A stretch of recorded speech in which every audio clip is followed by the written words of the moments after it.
தினமொரு வசனம். ரோமர் 10வது அதிகாரம் 13வது வசனம். ஆதலால் கர்த்தருடைய நாமத்தை தொழுது கொள்ளுகிற எவனும் இரட்சிக்கப்படுவான். விளக்கம். நீங்கள் மிகவும் சுகவீனமாயிருக்கும் போது ஒரு மருத்துவரை காண செல்கிறீர்கள். அவர் உங்களை பரிசோதித்துவிட்டு நீங்கள் சரியான சிகிச்சையை மேற்கொள்ளாவிட்டால் நீங்கள் மரித்து விடுவீர்கள் என்று கூறுகிறார். அவர் சில மருந்துகளை கொடுத்து நீங்கள் இந்த மருந்துகளை சாப்பிட்டால் நிச்சயமாக சுகமடைவீர்கள் என்று நான் உறுதியளிக்க முடியும் என்று கூறுகிறார். இப்போது நீங்கள் என்ன செய்ய வேண்டும்?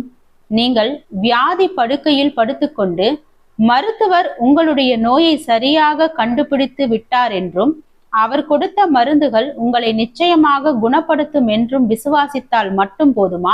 இல்லை, நீங்கள் உயிர் பிழைப்பதற்கு மருந்தை சாப்பிட வேண்டும். இது இரட்சிப்பிற்கும் பொருந்தும். கிறிஸ்து உங்களுடைய பாவங்களுக்காக மரித்து மரித்தோரிலிருந்து உயிர்த்தெழுந்தார் என்று வேதாகமம் கூறுகின்ற அனைத்தையும் நீங்கள் விசுவாசிக்கலாம். ஆனால் நீங்கள் அவரை ஏற்றுக்கொள்ளாவிட்டால், அதாவது நீங்கள் அவரையும் உங்களுக்காக அவர் சிலுவையில் செய்த கிரியையையும் நம்பாவிட்டால், நீங்கள் இயேசுவை வெளிப்படையாக மறுதலிப்பதற்கு அது ஒப்பாகும்.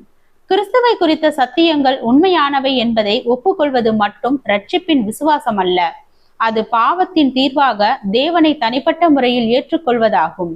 அது உங்களுடைய ஆத்மாவின் முடிவை நித்திய காலமாக அவருடைய கரங்களில் ஒப்புவிப்பதாகும்.